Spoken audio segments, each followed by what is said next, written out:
Don Bosco, the friend of you, lead thy children to the truth. Guide our steps, direct our thoughts, make us men with noble hearts, who will make the world a better spot. Oh, guide our steps, direct our thoughts, make us men with noble hearts, who will make the world a better spot. Give me souls, take away the rest.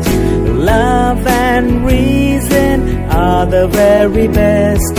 Give me souls. Greetings to you all our followers and all of those people who support the Salesian mission, who are in hand with the Salesians of Don Bosco to take up the charge of helping the young boys, especially the poor ones and the abandoned.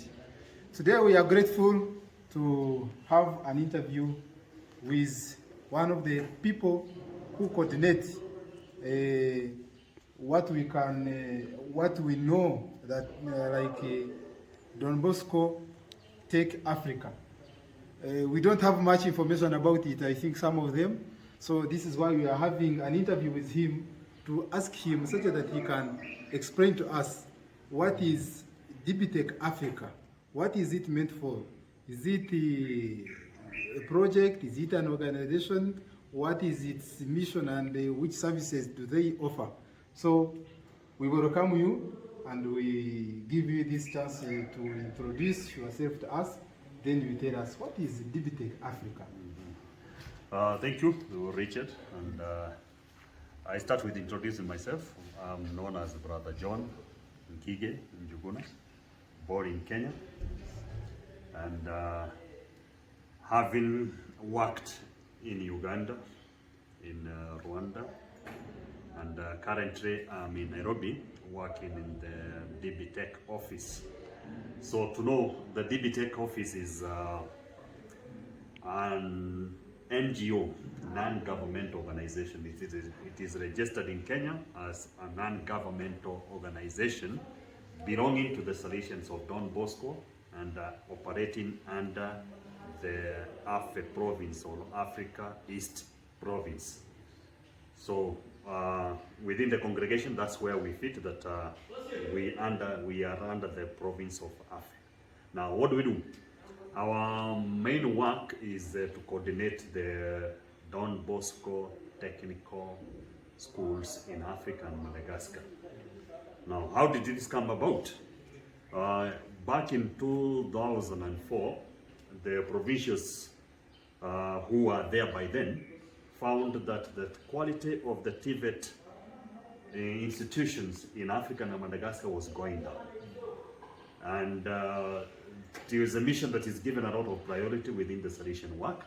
And this worried them much that in case an intervention was not taken at that moment, maybe we could lose that vital apostolate within the Salesian. So they decided to come up with a body which could be able to help in revitalizing the TVET within the continent.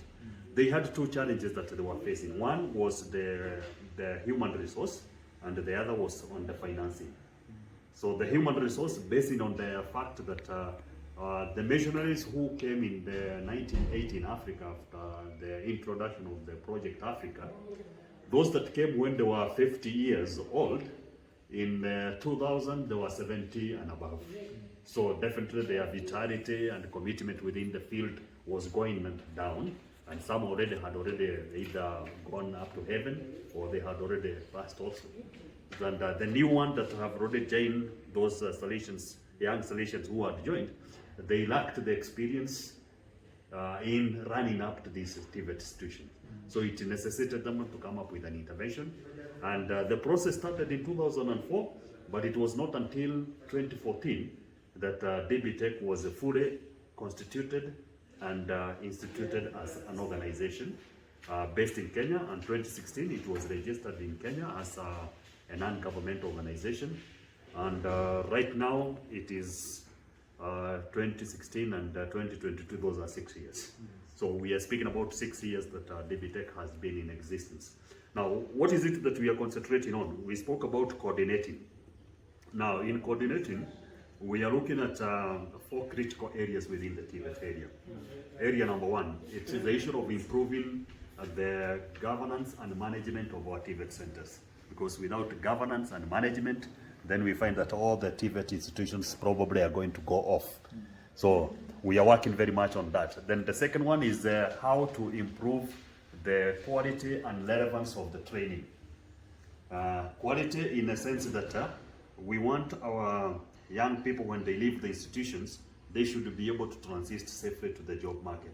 Now, if they don't have the quality of training, we are creating a disadvantage on them. Relevance on the issue that whatever we are training now should be relevant to the job market. Yes. Otherwise, we'll be training something that cannot be uptaken by the job market, and that becomes a loss. Yes. The element number 3 that we are working on is enhancing access and equity. Access in the sense that we want all our TVET centers to be accessible to the young people who are deserving, both boys and girls, yes, or any other person who could be interested in pursuing training in TVET. So we want to make them very much accessible, and we know that accessible is affected by the distance. In case the institution is far away from the people, that affect accessibility. The other effect that can affect accessibility is the component of the fees that we are charging. So if you are charging higher, then you are eliminating a certain group that cannot be able to pay. And that limits the accessibility on them. The third element could be the element of the kind of programs that we are offering. So if you're offering the programs that favor the male candidates, then the female will be left out. Yes. If you're offering programs that does not enable the people who are differently enabled to access the school, then that cluster will be left out. So we want our institution to be very much inclusive, and no one should be left behind within the work that we are doing. The fourth element is on the funding and financing. We know that funds are the blood of the organization. When there are no finances, then the organization cannot be able to run. So we are looking on different approaches or strategies that we can be able to bring on board, so that we can be able to create sustainable financing systems within the TVET, so that we are able to offer the services to the young people. Now, within the 6 years, what have we been able to do? With the help from the German government through our Don Bosco Mondo in Germany, we have been able to have 2 projects that have been running, and they have really helped us. One is a social structure fund, which helped us to put up the structure of DBTA. So the issue of acquiring the offices, acquiring the furnitures, facilitating the people who are working in the offices, and also linking up with the centers in order to help them to also form their structures, like from the provincial level. We have been able to do that, and right now we can say that the network is well spread within the continent. We can also be able to say that through this help, we are able now to work with organizations like World Skill International. We are able to work with African Union, and we have also been able to connect with other key organizations that are helping us in what we are doing. The other project is the Global Fund, which was able to help us in looking on how to invest in modernization of our TVET centers. I'm sure you are aware of Rango. Yes. Yeah, that was part of the project that we have been able to modernize the hairdressing department as well as the catering department, and we have also been able to equip it with relevant training materials that can be able to help the young people. Yes, that's been modernization. Then we have looked at also the capacity building, and with the cooperation with the International Training Center, ILO Training Center, that is International Labour Organization Training Center in Turin, we were able to train over 350 TVET managers in Africa, and they were trained in governance and management, they were trained in finance management, in entrepreneurship, and in Green TVET. And we are looking forward to train more, so that we can be able now to seal that gap of governance within the TVET institutions. We have also been able to go to another pillar. We are calling it the Job Service Office, and in this we are looking at the issue of helping the young people to transit smoothly from their school to work. school to work transition, and this is also working very well. And the other one is networking, and we are trying to see on how we network with the different partners who are interested in the TVET issues, so that we can be able to help them to improve the conditions of the TVET. And the last one that we are working on is on Green TVET, because we are passionate about the environment. This is in line with the Laudato Si. We are emphasizing on the issue of the waste management as a key issue. We are looking at the renewable energy, investing in renewable energies, and we are looking at also enhancing water management. This you could have also heard that in Buterere we were able to sponsor a kind of a project, and now Buterere is a center of excellence because they have a solar investment of 8 kVA. They are able to run all their works using solar. The workshops are running with the solar. Another center of that kind is in Onitsha, in Nigeria. They are also running Fure on solar, and we are looking on how to replicate that in other centers, that we are able to take advantage of the renewable energy and run away from the fossil fuel, which is affecting our environment. Still on the Green TVET, we are working on the promotion of green clubs. We look for that each and every center should have a green club, and this green club will be the one that will be spearheading all the green TVET initiatives within the centers, like planting of the trees, maintaining the greeneries in the compound, and also passing that information to new students who come, so that it can be sustainable.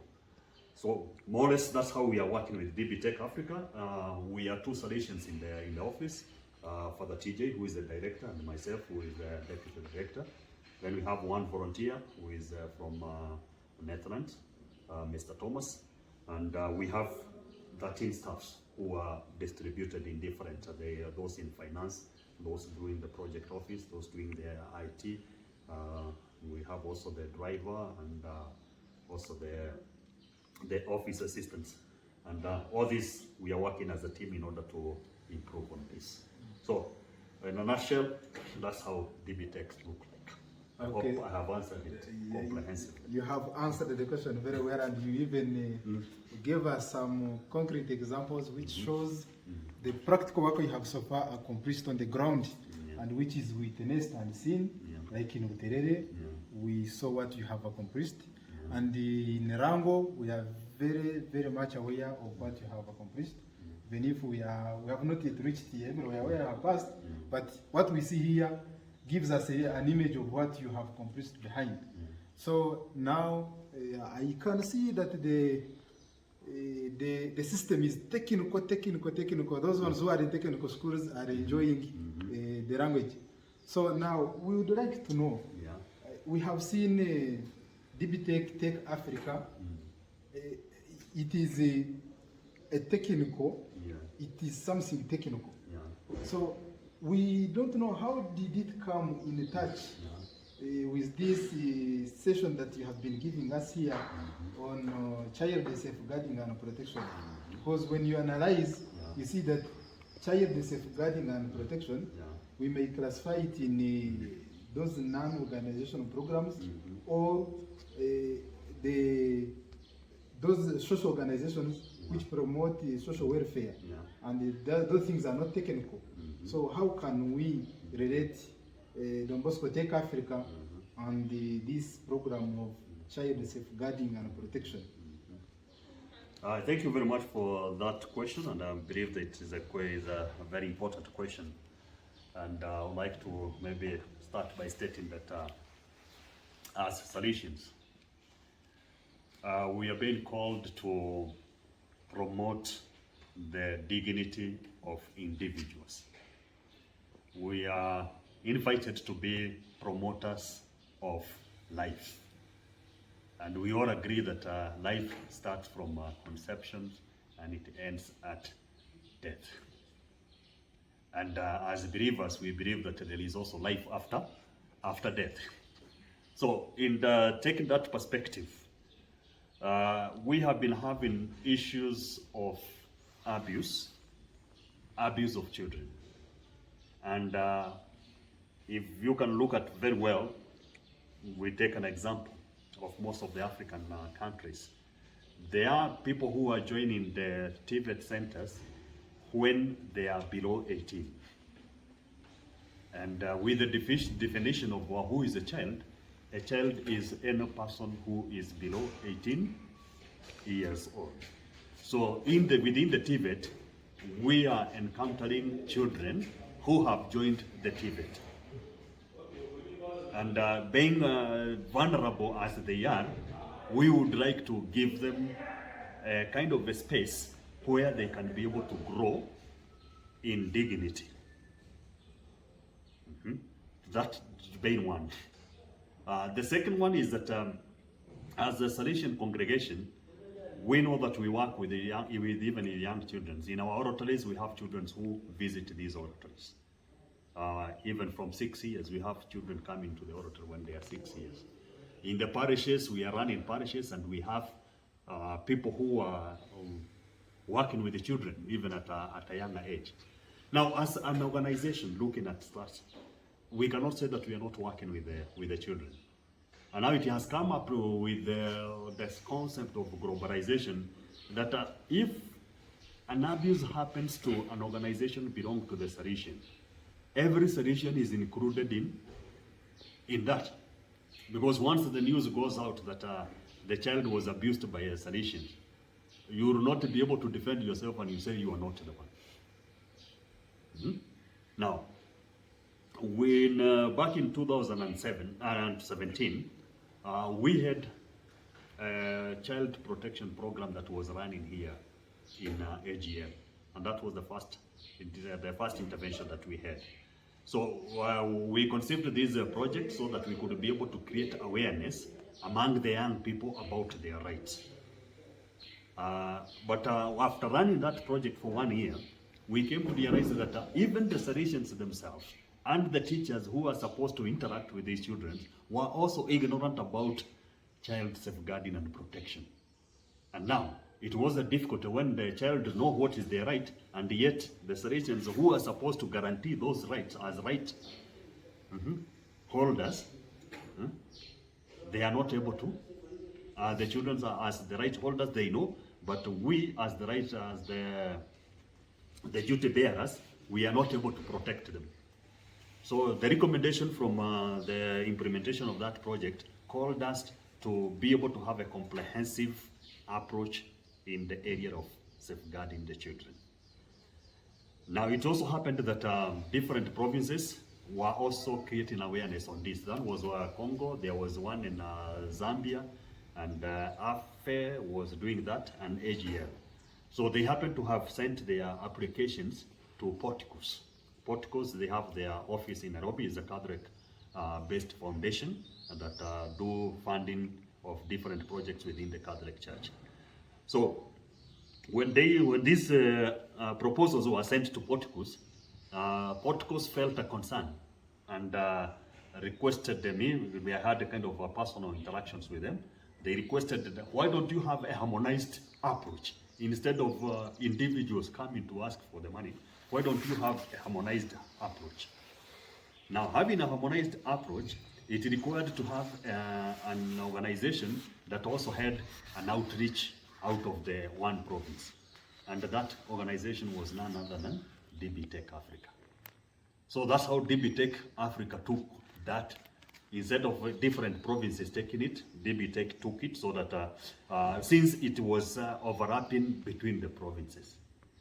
Now we are having it in AGR province, we are having it in AFE province, we are having it in Zambia, that is Malawi, Zimbabwe, and Zambia.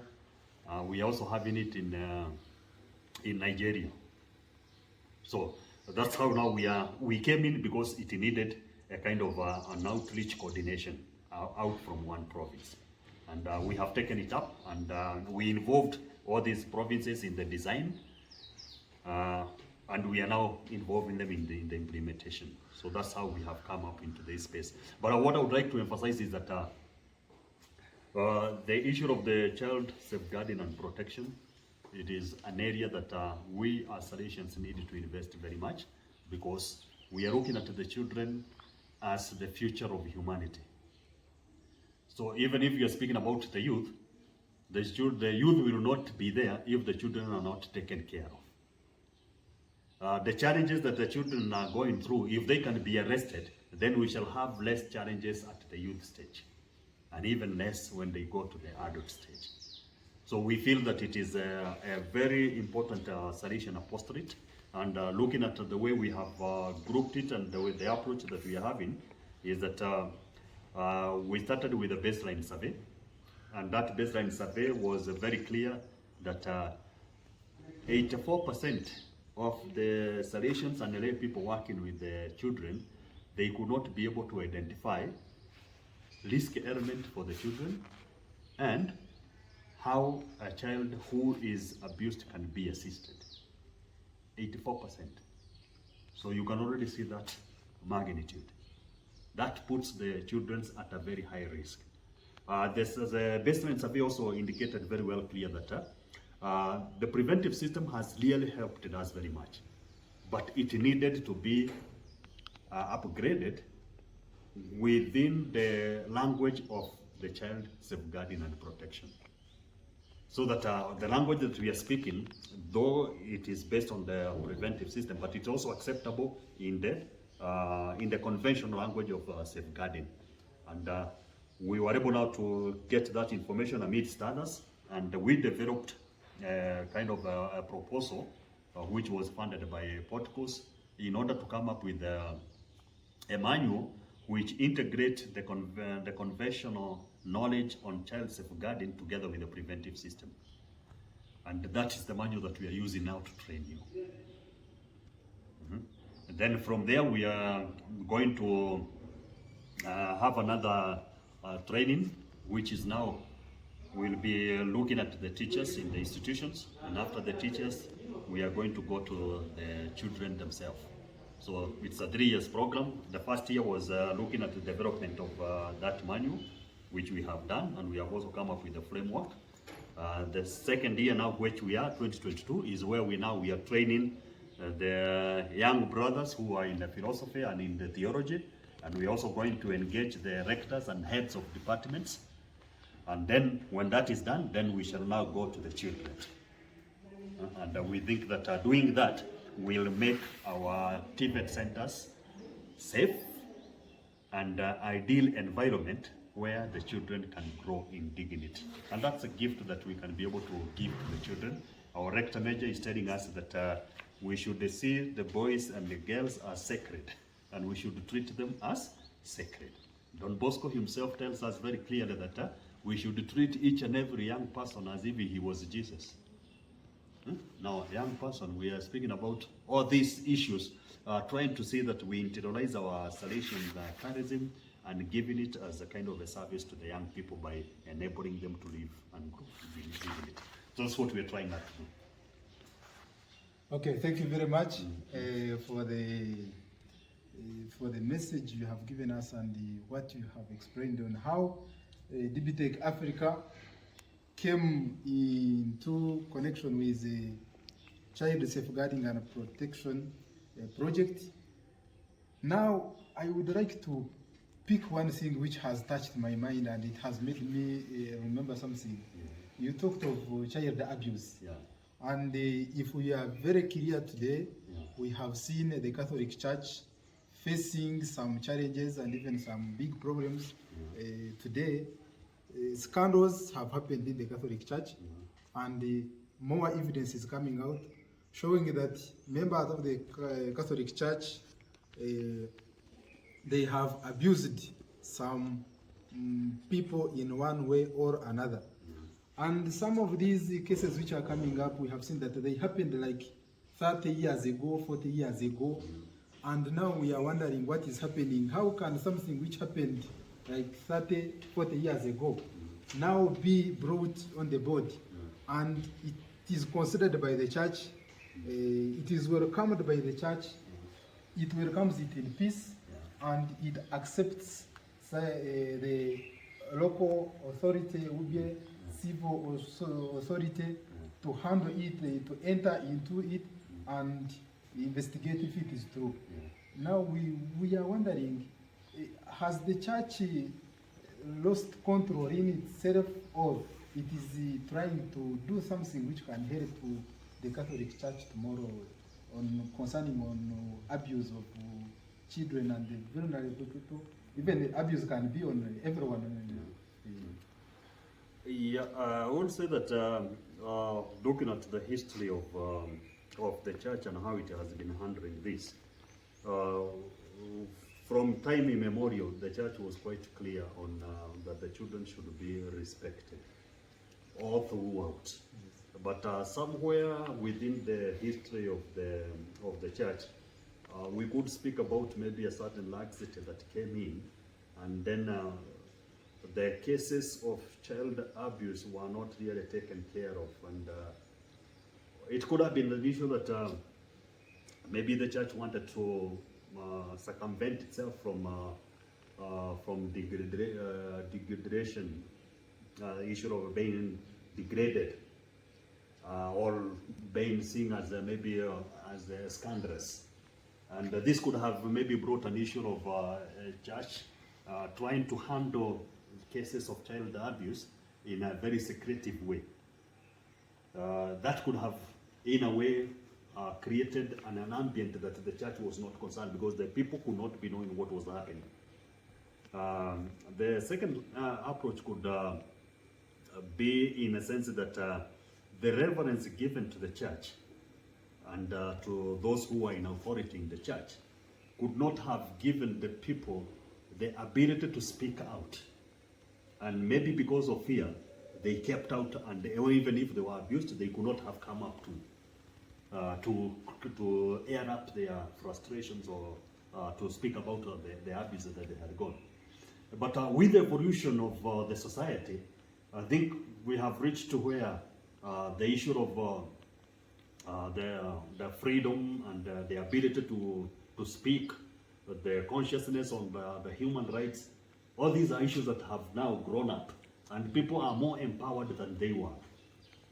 So, on the basis of justice, because justice is justice, whether it is delayed or not delayed. When it is really demanded and the evidence is there, someone cannot deny it. Though time have elapsed, but if it was really done and it was an act that was really unjust to somebody, and someone comes to raise up that issue and demands for justice, then we have a responsibility of listening to that person. I'm sure you have heard even John Paul when he apologized for issues that were done during the Galileo time. Yes. Yeah? Yes. So that years is a simple time compared with that framework of John Paul apologizing for crimes that were committed by the church during Galileo time. So I would say that it is our society is becoming quite dynamic. There is a lot of sensitization on your right as a human person, and the level of education also is going up. And as it goes up, it creates these avenues for people to know what's their right and be able to demand for those rights to be upheld. So the church is acting within the society. So there is no way it can be able now to negate the development that's come with the society. And it has really come out very clearly that where a crime has been committed, the investigation should go, the church should continue with the investigation, and the civil investigation should also go hand in hand. Because at the end of it, we should be mindful of the dignity of the person who is, either it's the abuser or it is the one who is who have been abused. Both of them are human beings and they need to be held with the dignity that they deserve. And I think that's the position of the church, that we should be able to respect each other. Even the Pope's document is calling us at least to be able to, we are, first of all, as a Christian, as the church, to become to that sensitization, realization that we are supposed to be the light of the world. And I believe light is to make things clear. Yeah? So why should we hide? If the light is that we are called to be the light, this light should make things clear. Where there is darkness, we should be able to shed light on that. And if this darkness is the one that is making the children to be abused, then we should light and focus our light there so that that darkness is removed and the children are given the dignity that they deserve to grow in. Okay, thank you very much. And exactly as you have said, we are the light of the world, and even the Bible tells us that A candle lit cannot be put under a bowl, but it is put on its stand such that it can give light to everyone. So we have seen the light of the world, the church, the light of the world. It has to be on its stand such that everyone can get a light. Now we would like to know what you have so far realized, where you have passed giving these programs, sensitizing people on child safeguarding and protection. So far what you have seen, people, have they welcomed it? Were there challenges that you have met? Because we know that not everyone is always ready to welcome such new things happening. So the challenges, so far what you have realized, where you have passed, what is the impression, and like tomorrow, do you see any future of this message impacting very far from where you have started? I will say that fortunately or unfortunately, this is the first intervention that we are making here. We decided to start here. So from here, we'll be going to Uganda. From Uganda, we shall be running the project in Nairobi with a student of theology. And then from there, we are to go to Nigeria with the rectors and the students of philosophy in Nigeria. And then from there, we will be able to go to Zambia. That is the month of November. And most probably, if it allows December, we shall be in Tanzania with the students of philosophy as well as the directors and the heads of departments in Tanzania. So this is the first place that we have come in. And maybe from you, how do you feel the problem? If I throw the question to you. Okay, thank you very much. I asked the question, it came back to me, and a good chance enough. I am also a participant of what was going on here, and I can say that it has been a very nice experience, and it has given us the reality, the today's world. How can we confront and how are we ready to penetrate in this reality? The world is changing, and we also have to adapt ourselves on how to penetrate into that changing world. So what I can say is, what we have seen has opened our minds. It has opened our eyes to see from the beginning, from the histories, how the church has been, we can say, how the church has been operating its things, but because of the change in the world which is happening every day, every night, the church has also tried to adapt itself such that it moves on the same pace with the changing world. This is what we have seen. The churches stand on what was happening in those years ago, and it has accepted to welcome it and allowed the civil authorities to intervene. Because as you have said, the church does not work alone. It works with the civil authorities. So even us, we have seen that what was given to us is to prepare and open our minds where we are going, the world where we are going to do our mission, the gospel which we are going to preach to that changing world. How are we prepared to penetrate into that world? You normally ask us a question that, are you ready? Are you ready to go in that changing world? And we can say that based on what we have seen, and what we promise to put into practice, we can say that yes, we have acquired something which can make us move, take a step and enter into that world. And one by one, step by step, we promise that we can also find ourselves in that changing world. We adapt to the situation, and we move, we work hand in hand with the people of the society, because if we are the light of the world, in order to give light to those ones who are in the world, we have to be among them and we have to go into the world. So the session they have given us, in a few words, we can say that it is a concrete reality which we have realized, and we have been seeing some of them. We were ignorant of it, so we are now opened up to see that yes, the reality is this one, and we are called to be the voice of the voiceless. We are called to be the defenders of life. Thank you very much, and it's my wish that you will be able to implement whatever we have been able to discuss. I'm sure the project, the program was quite tight, and we encourage you to continue learning more, because knowledge is evolving each and every day. So try to learn more, and in case we get another chance, we will be able to be around here in order to see on how we can be able to take you to the next step. But the whole issue, we are doing this to protect the children, and to protect you as well, and to protect the name of the church. The children, you yourself, and also the name of the church. So that's why we are committed, in order to make sure that as many people get into this gospel, and they are able to spread it and live it. And we wish that we shall be able to reach that goal. Definitely we entrust ourselves within the care of our Mother Mary and our Father Don Bosco. And we are sure that the course that we have taken is an important one, and they are going to accompany us until it reaches to its desired conclusion. Okay, thank you very much. We can conclude saying that we are all called to defend the young people. We are all called to be the voice of the voiceless, and we are all called to be the defenders of life, because life is sacred. It is a sacred gift from God, as we have heard from Brother John, and all of us, we are called to defend it. And defending life does not mean defending life for only the young people, but everyone who is having who is having some disabilities, and we normally generalize them as vulnerable people.